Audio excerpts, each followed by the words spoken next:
En este mundo cada vez se producen más alimentos. Sin embargo, hoy hay más gente que pasa hambre, y más que nunca.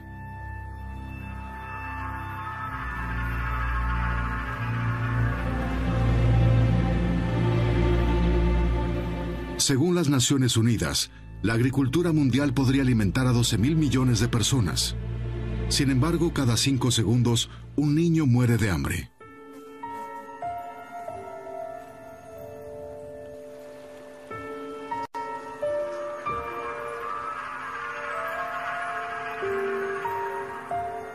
¿Qué está funcionando mal en la solución de uno de los problemas más acuciantes de la humanidad?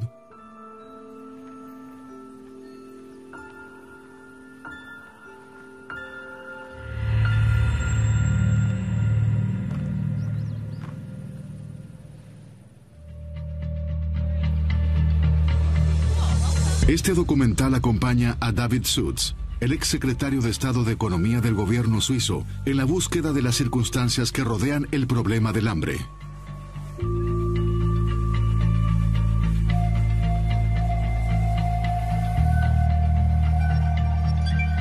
¿Qué papel representan las bolsas de comercio de materias primas modernas?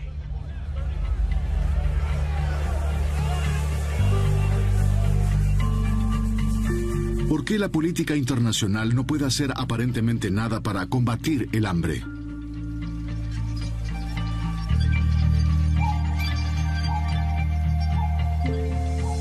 ¿Qué pueden hacer los gobiernos del tercer mundo? ¿Y qué es lo que está en manos de las personas afectadas directamente?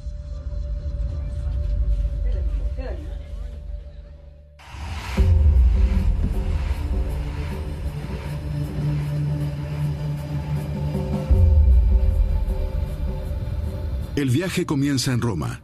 Aquí tienen su sede las grandes organizaciones internacionales que se dedican al problema del hambre. Cada año la FAO publica sus estadísticas y las cifras actuales son alarmantes. Más de 1.000 millones de personas están obligadas a pasar hambre. Y esto a pesar de que nuestra tierra, según la FAO, podría alimentar a cada uno de sus habitantes. En 2007, la subida de precios de los alimentos ha sido vertical. El resultado, 150 millones de personas hambrientas más. Durante este periodo de 3 años, hemos tenido 2 cosechas récord. La disponibilidad mundial de alimentos nunca fue un problema. El problema para la gente es comprar alimentos cuando los precios se duplican. El problema es que los precios más caros no han permitido a las personas comprar la suficiente cantidad de alimentos. La subida vertiginosa de los precios de alimentos constituye un problema central en la lucha contra el hambre del mundo. La pista lleva hasta Chicago. En esta ciudad se forman los precios para los principales alimentos básicos de nuestra tierra. Lo que Wall Street es para el comercio bursátil, la Bolsa de Comercio de Chicago, el Chicago Mercantile Exchange, es para el negocio con materias primas. Diariamente se negocian aquí arroz, maíz, trigo, azúcar o soja por cifras multimillonarias. El precio en el que se ponen de acuerdo los operadores bursátiles define si alguien en el otro extremo del mundo tendrá hoy algo para comer o no. Nos reunimos con Trey Canipa. Desde hace 14 años es operador bursátil en Chicago. Nos lleva por un mundo que pocos conocen, pero que a pesar de eso determina la vida de muchos. La mayor parte del comercio mundial con productos agrícolas pasa por los escritorios de la Bolsa de Chicago, y por lo tanto, esta plaza bursátil es la que tiene la última palabra.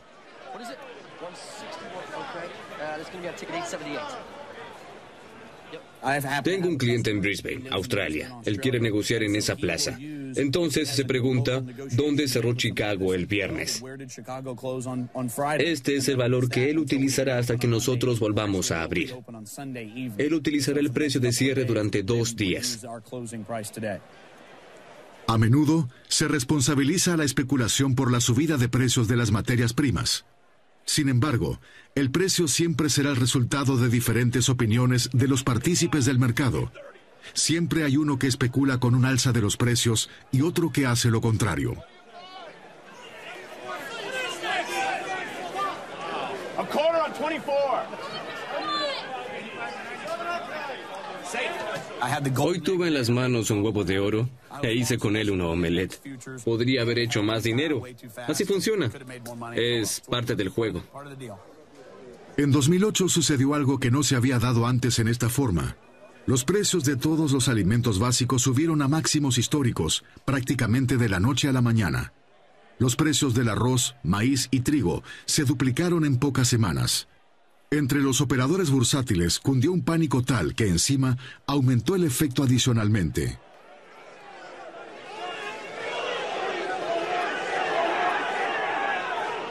¿Qué había sucedido?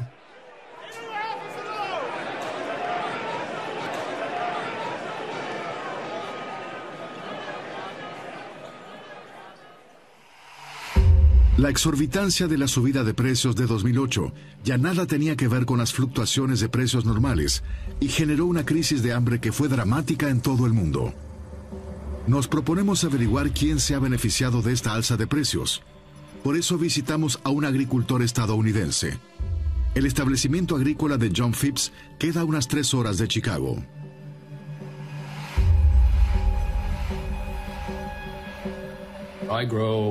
Solo cultivo maíz y soja, es decir, que hago lo que se llama cultivo industrial de granos. Para este tipo de agricultura, un establecimiento de unas 850 hectáreas es más bien pequeño.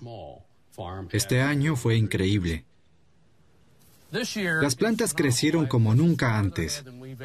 Antes decían que el maíz llegaba a la rodilla el 4 de julio, pero ya estábamos a esa altura el 4 de junio. El 4 de julio, seguramente todo estará polinizado. Han pasado 2 años desde la crisis. Mientras que los agricultores estadounidenses se regocijan pensando en una cosecha récord, los precios vuelven a trepar. La gran riqueza disponible ha revolucionado los precios.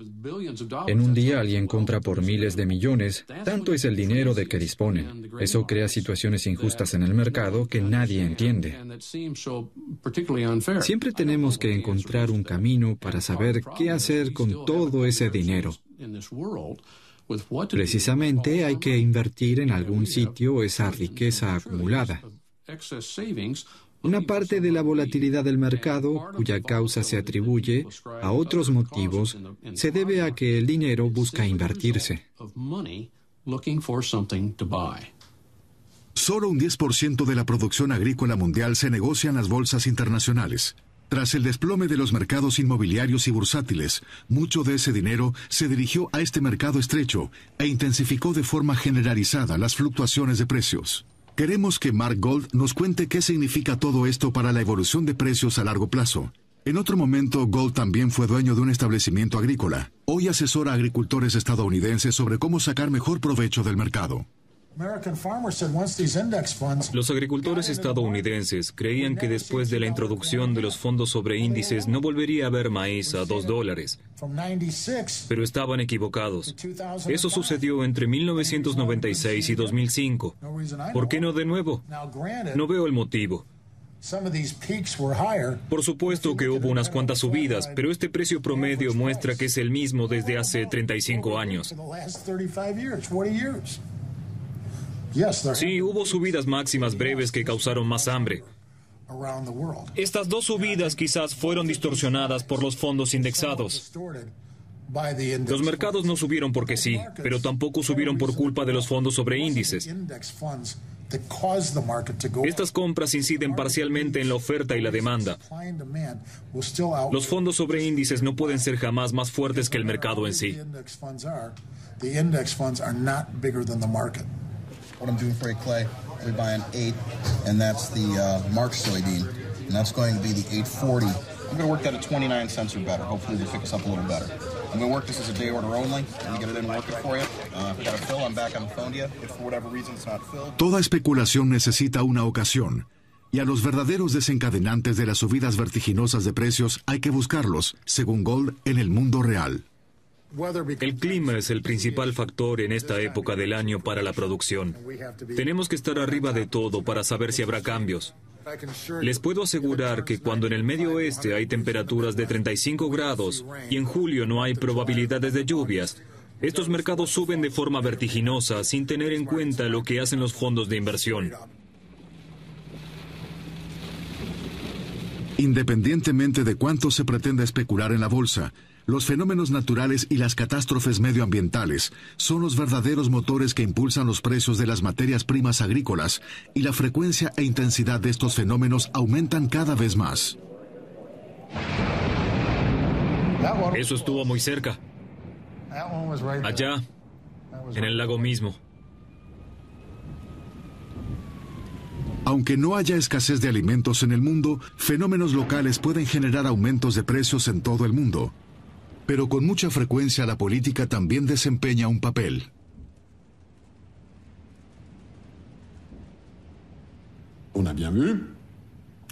Durante la crisis del arroz, aquellos países que tenían restricciones para las exportaciones empeoraron la subida de los precios internacionales, en perjuicio de aquellos otros países que estaban obligados a comprar en el comercio internacional. Mientras se realizan estas tomas, Rusia declara un cierre de exportaciones para el trigo por la sequía que está sufriendo. Como Rusia es el tercer exportador del mundo de trigo, los mercados reaccionan inmediatamente.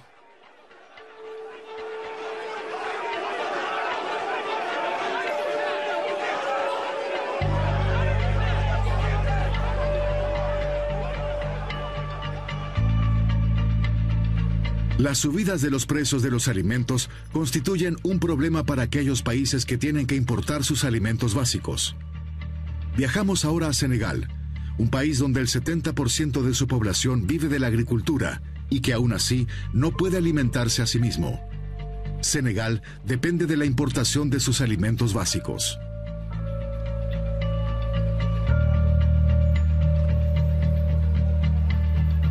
Semejante dependencia de la importación constituye un problema existencial para muchos países de África, si uno tiene en cuenta la evolución más reciente de los acontecimientos. Sin embargo, ¿cómo puede ser que un país en el que más de 2/3 de su población son agricultores dependa tanto de la importación de sus alimentos básicos? Las entidades de la conferencia de Bretton Woods nos obligaron en 1990 a dejar de invertir en el sector agrario y de educación por considerarlos improductivos. Un grave error. El 70% de la población vive en el campo y depende de la agricultura.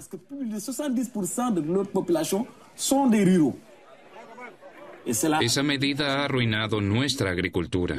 La población huye a las grandes urbes, sobre todo a Dakar.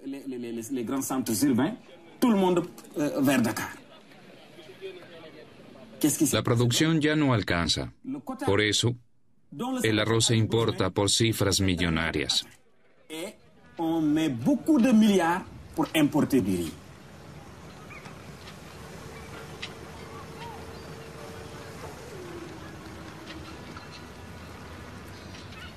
En 2008, una crisis alimentaria asoló Senegal. Teniendo en cuenta que los hogares senegaleses tienen ingresos menores y dada la crisis financiera que se había desatado en ese momento, no se veía una salida para esta situación. Antes, la mayoría de los países de África podía abastecerse a sí misma. La dependencia actual es, entre otros motivos, el resultado de influencias externas. En todos los países donde el Fondo Monetario Internacional obliga a seguir un programa de adaptación de estructuras por cuestiones de reestructuración de la deuda pública, es donde crece la pobreza. Senegal importa el 72% de su arroz y la mayoría de las tierras fértiles están ocupadas por plantaciones de maní, cuyos productos están destinados a la industria alimentaria de Francia, es decir, a la industria de aceite vegetal de Francia.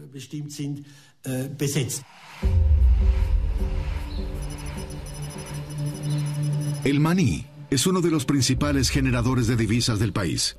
La mayor parte de la población rural vive directa o indirectamente de su cultivo. No obstante, el maní no es un alimento básico. De maníes solamente, la población de Senegal no puede alimentarse.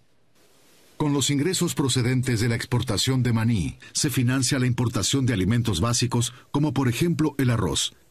Pero mientras que el precio del arroz importado sube constantemente, el precio del maní en el mercado mundial se ha desplomado. Esto arrastró no solo a los agricultores al borde de la ruina, sino también a las aceiteras locales. La base es el precio internacional. Tenemos que producir y exportar una parte. Cuando fijamos un precio que no se corresponde con el precio del mercado mundial y seguimos importando maquinaria, corremos el riesgo de desequilibrarnos. O bien ganamos mucho dinero a costa de los agricultores, o tenemos pérdidas porque hemos comprado a precios muy pero muy caros. Durante la crisis de 2008, el gobierno senegalés introdujo reformas agrarias, según las cuales el cultivo propio de alimentos básicos independizaría más al país de las importaciones. Sin embargo, los agricultores africanos deben imponerse a los competidores del extranjero. El año pasado, los estados industrializados han pagado a sus agricultores 349.000 millones de dólares en concepto de subvenciones por producción y exportación. Es decir, que hoy pueden comprar en cualquiera de los mercados africanos tomates, verduras, frutas, etc. De Portugal, Grecia, Alemania, a la mitad o a un tercio del precio del respectivo producto africano, del producto nacional. Y en unos kilómetros, el agricultor africano está 10 horas bajo el sol abrasador con su mujer y sus hijos, y no puede ganar lo mínimo para vivir.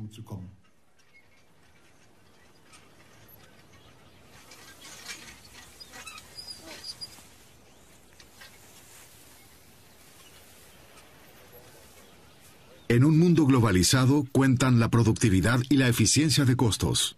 Los agricultores africanos enfrentan un enemigo ante el cual no tienen ninguna posibilidad.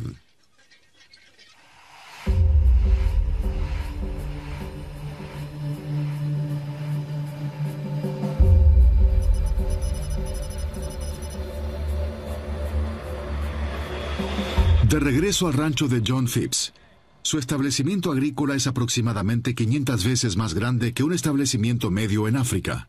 Aquí tienen. Esta es la cosechadora más grande que he tenido en mis 35 años de actividad agropecuaria, pero es la más pequeña que fabrica John Deere. Las naciones industriales destinan por día a sus agricultores unos $1.000 millones en subvenciones. Esto es 30 veces más de lo que se dispone en total para la cooperación para el desarrollo agrícola en todo el mundo. Durante toda mi carrera, siempre consideré que las subvenciones agrícolas eran injustas y moralmente irresponsables.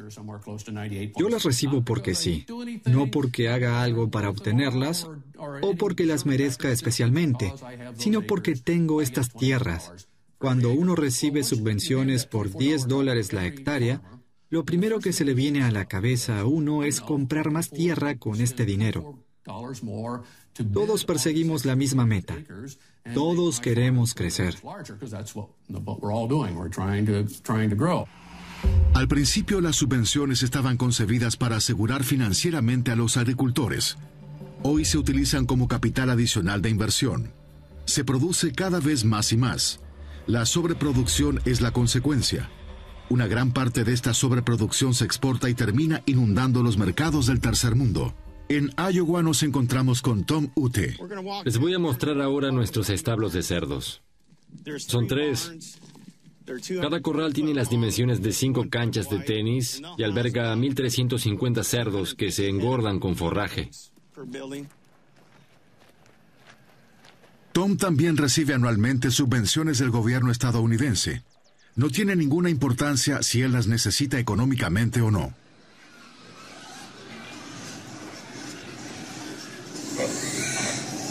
Yo no invierto en estos cerdos. Lo único que hago es engordarlos. Se me paga por las instalaciones, casi como si esto fuera un hotel. Se me paga una suma para albergarlos.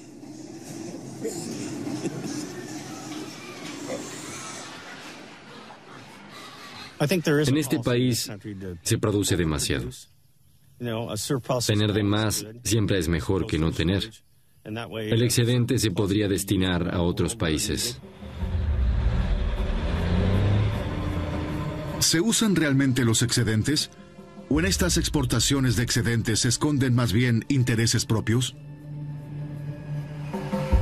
Los programas de ayuda de alimentos de los Estados Unidos no elevan sus cifras cuando se constata que hay una gran necesidad en países en vía de desarrollo, ni cuando en esos países se pierden las cosechas, sino cuando la cosecha en Estados Unidos es elevada. Es decir, que esto es en realidad la confirmación de que aquí se realiza una especie de eliminación de excedentes.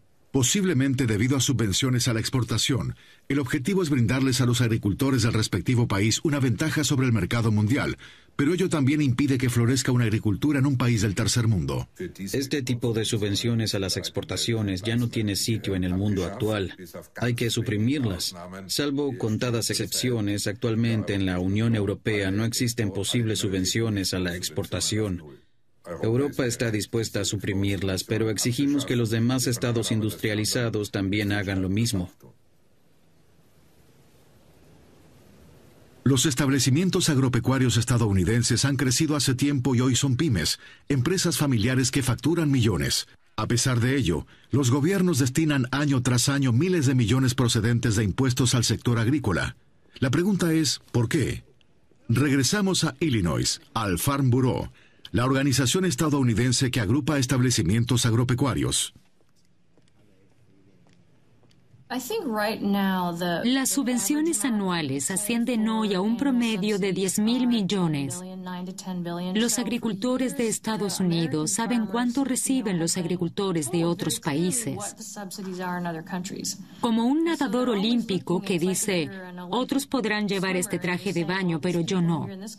Siempre quieren la herramienta más competitiva. Naturalmente también hay subvenciones lógicas. De los 360.000 millones que Occidente destina anualmente a la agricultura, una parte va a la conservación del ecosistema y del paisaje. El resto es dinero que probablemente podría invertirse mejor.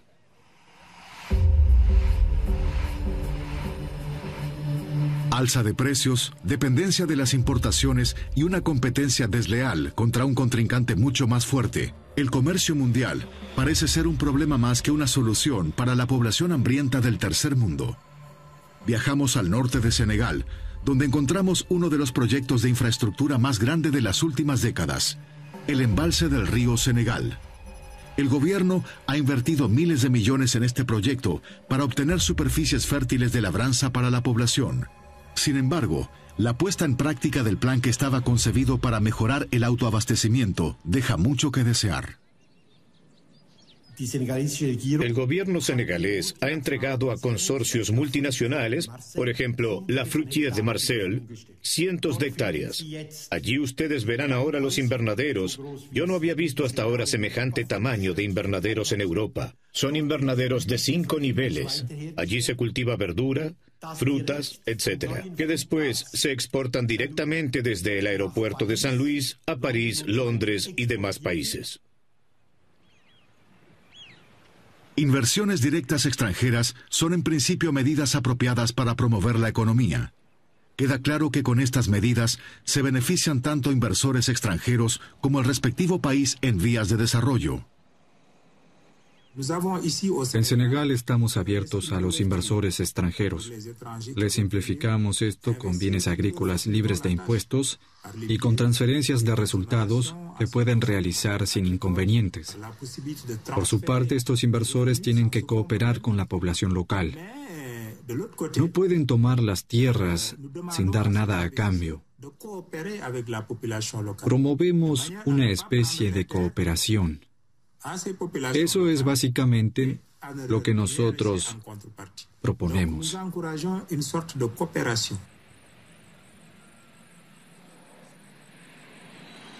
Buscamos indicios de tal cooperación, pero esto parece ser más bien una convivencia. Junto a las casas senegalesas hay pueblos enteros de chinos.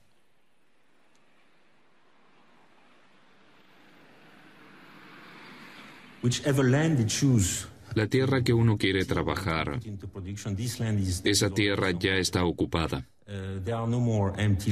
Casi no hay tierras desocupadas.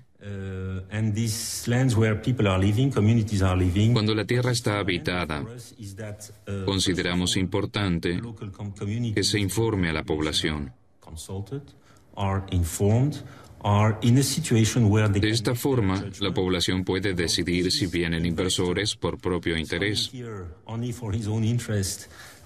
sin tener en cuenta qué pasará con los habitantes, o puede negociar con ellos. Esto está faltando, en nuestra opinión, aún hoy.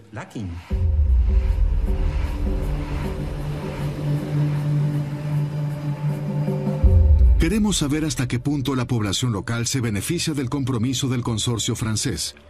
Durante varias semanas solicitamos varias veces una cita para una entrevista, pero siempre nos rechazaron. Hacemos un último intento directamente en la sede del consorcio.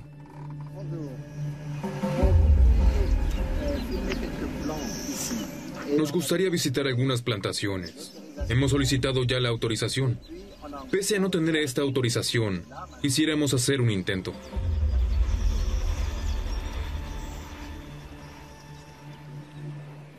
La puerta sigue cerrada hasta hoy para nosotros, y el compromiso extranjero en Senegal es dudoso. El acaparamiento de tierras es lo peor que tenemos actualmente. Porque está en primer lugar porque lo que se produce en esta tierra va al extranjero. Es decir, que para el autoabastecimiento eso es cero ayuda. En segundo lugar, solo se cultivan los productos que les interesan a los que arriendan o compran esta tierra desde el extranjero. Y en tercer lugar, no se crea ningún tipo de vínculo con los agricultores que están radicados allí, ni con la agricultura local, sino que actúan como un cuerpo extraño. Es en realidad una forma de neocolonialismo.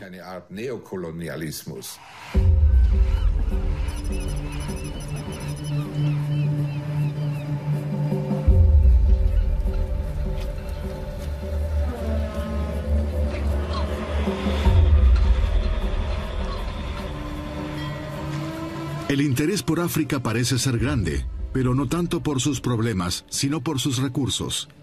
Y Senegal, por ejemplo, tiene para ofrecer muchísimo más que meras tierras fértiles.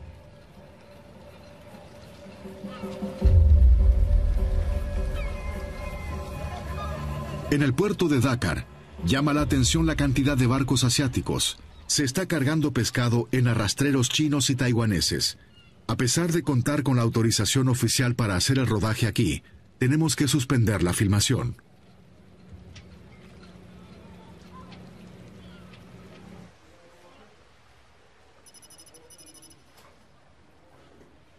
Queremos descubrir de dónde vienen estos pescados y seguimos la costa hacia el sur. Visitamos a Lavan Doye. Ha trabajado aquí toda su vida como pescador.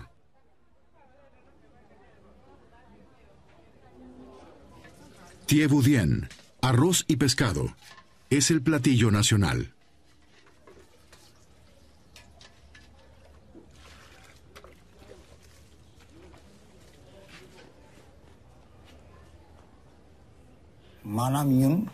De lo que pescamos, nos quedamos solamente con lo que necesitamos para vivir. El resto lo vendemos. Lo vendemos para poder tener un techo. Nuestras vidas dependen día a día de lo que nos da el mar. Si regresamos con pescado en nuestras lanchas, tenemos todo lo que necesitamos. Cuando es muy poco, tenemos que aceptarlo. Ahora es difícil, ya no hay más peces.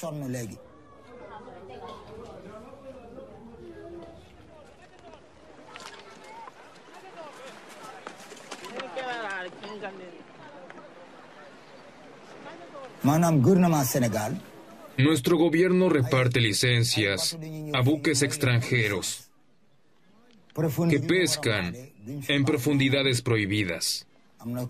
Han venido coreanos y blancos.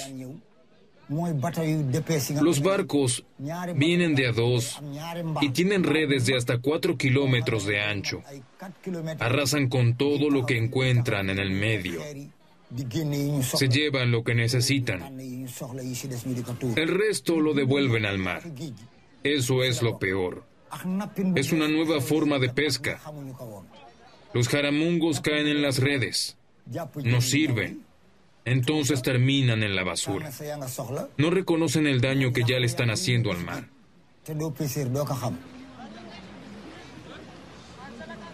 La pesca es vital para Senegal y las posibles consecuencias de una sobrepesca son casi imprevisibles.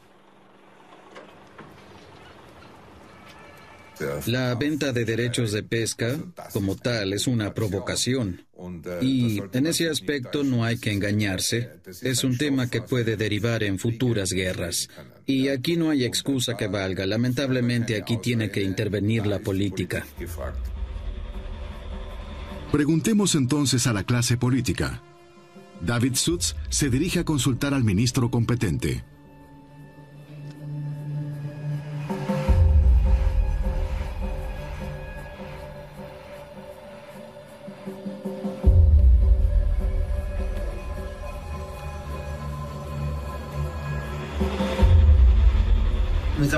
Hoy estuvimos en el puerto.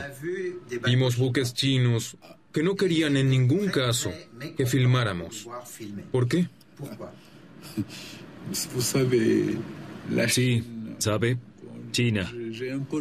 Para con esta potencia mundial emergente hay que tener un poco de cautela.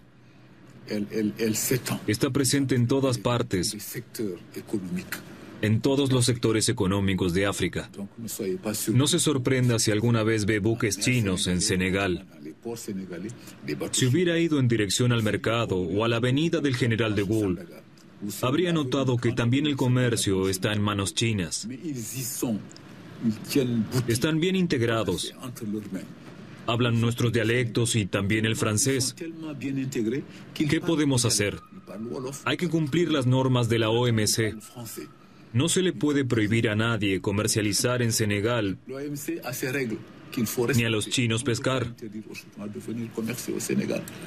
Mientras cumplan nuestras leyes y tengan las licencias de pesca correspondientes, no podemos hacer nada en su contra.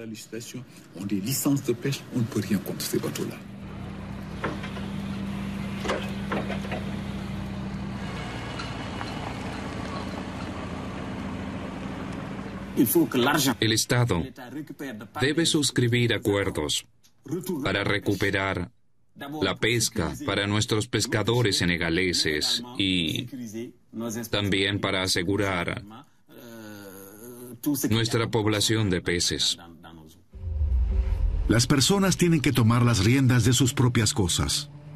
Nos enteramos de que en un pueblo pequeño la población hace exactamente esto. En el sur de Senegal, a una media hora de la carretera asfaltada más cercana, hay un pueblo llamado Komodun. Los casi 300 habitantes viven del cultivo del maní y del mijo. No hay ni agua corriente ni electricidad. Durante los 3 meses de verano, la escasez de alimentos castiga al pueblo. A esta época, que dura aproximadamente 100 días, la gente del lugar la llama Les Jours de la Soudure.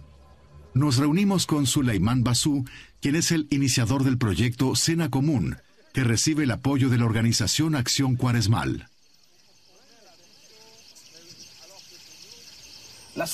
Cuando se ha consumido toda la cosecha y la nueva todavía no está lista, nos encontramos en el periodo de transición.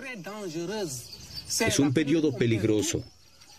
Se pierde todo porque se ha empeñado todo lo que uno tiene. Cuando no se tiene para comer, no se puede ir a trabajar.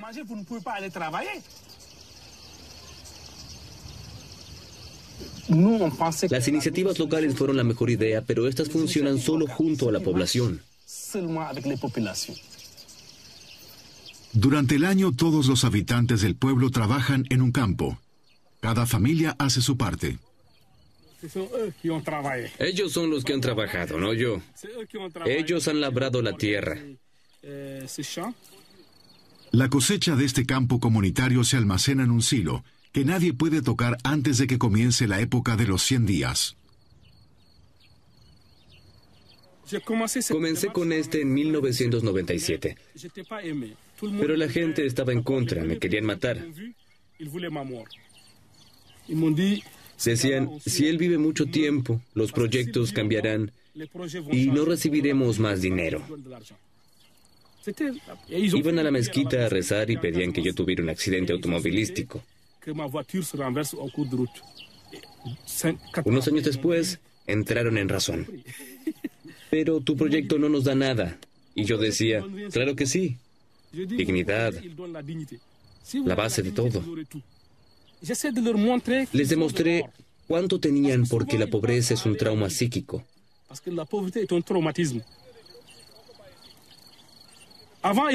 Pero, ¿quién nos da el dinero?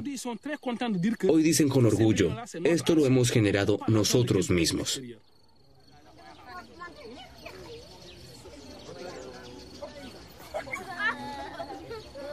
Creo que lo importante es el enfoque ascendente, como se dice ahora, es decir, desarrollar las cosas desde la base. Hay que dejar de mirar todo a través del cristal de los europeos o estadounidenses, y también hay que dejar de hacer esto. Queridos africanos, nosotros sabemos cómo funciona la cosa. Hagan solo lo que les decimos y entonces las cosas saldrán bien.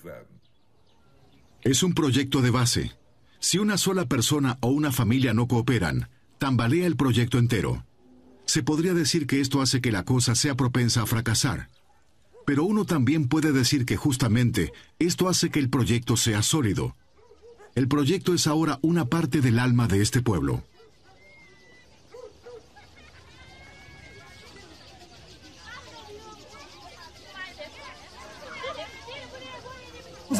Tenemos un programa de alcance nacional. Son 12 regiones, 350 pueblos, y en los próximos 3 años serán 650 pueblos.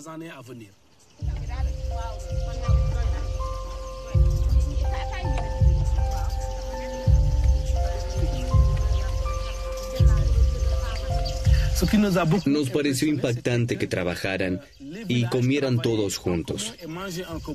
Intentamos indagar aún más. Así, esta experiencia ha adquirido para nosotros un valor diferente. Se come alternadamente en la casa de los vecinos. En cualquier otra parte. Solidaridad es cuando los ricos ayudan a los pobres. Aquí es solidaridad entre pares. Cada uno puede ayudar y beneficiarse de lo que han generado juntos. Se come recién cuando se ha puesto el sol. Es lo que exige la fe y la tradición.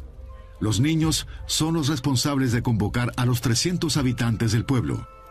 Los más pequeños de estos niños no recuerdan que haya habido un tiempo sin la cena común, y mucho menos haber tenido hambre.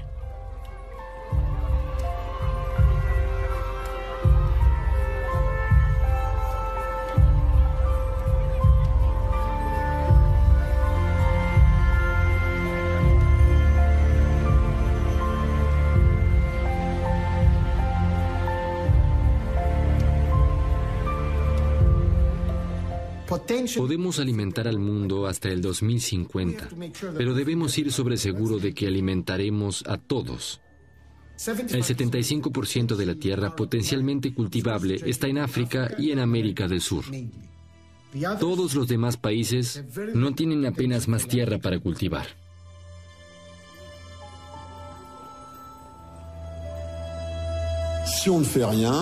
Si no emprendemos nada, los precios seguramente subirán. Los alimentos disponibles a buen precio se convertirán en un problema político. No es un asunto que se pueda ignorar.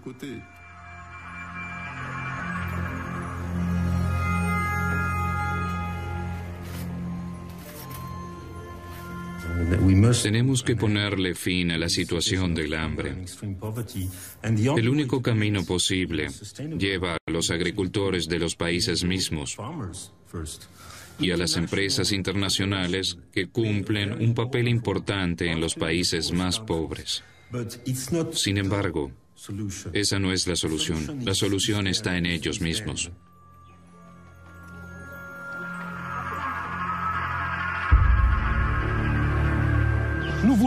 Nosotros queremos tener nuestra dignidad.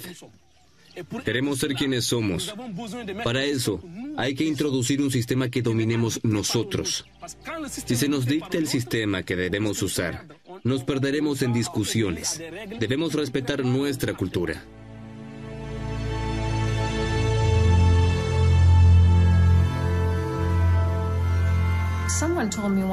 ¿Tiene que existir el hambre y la pobreza? A mí ya no me parece aceptable. A pesar de la falta de posibilidades de transporte, deberíamos lograr llevar alimentos a todas partes. Estaría mal no encontrar una solución.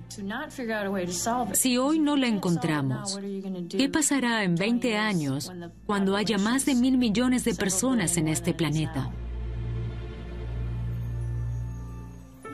Bueno, el verdadero problema no es que no se reconozca dónde están las dificultades. Y el verdadero problema tampoco es que no haya una solución. La solución existe, solo hay que ponerla en práctica.